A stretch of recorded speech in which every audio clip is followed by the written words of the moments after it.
As I was taking my morning dump today, my mind wandered off to similar experiences. The main one being the situation with Rachel Zegler and the Seven Minorities.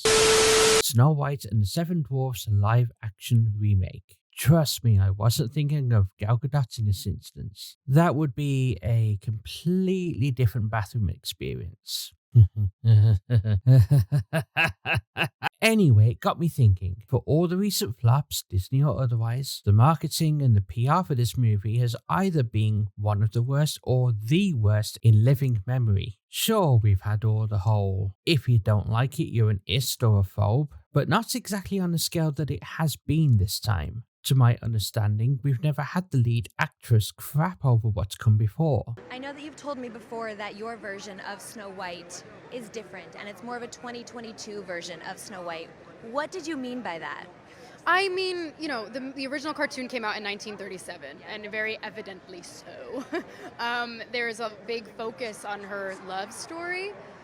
With a guy who literally stalks her.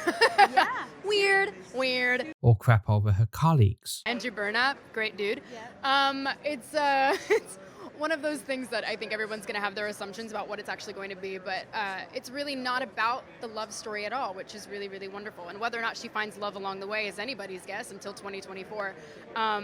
All of Andrew's scenes could get cut. Who knows? It's Hollywood, baby. Or crap over the audience based on their political beliefs. I echo Ethel Cain's statement more than anything. May Trump supporters and Trump voters and Trump himself never know peace. And so forth and so on. Not to the extent that we've had this time. And it also feels weird because Disney have fired other people for far less. However, what if all this was by design? What if all of these tasks were to just draw everyone's attention? Yes, the cringe factor is at the point that it's unbearable, and Rachel Zegler has pretty much turned into someone that you just love to hate. So much, in fact, that she's probably at this point been invited to be a co-host on The View. And what if that was the whole point? Disney, at this point, has had a whole load of remakes under the belt. And if it weren't for their girl Rachel, Snow White would have been probably getting as much attention as the Fast and Furious movies. In that, the concept was kind of interesting to start off with the first couple of attempts, but when you start just sending cars to space,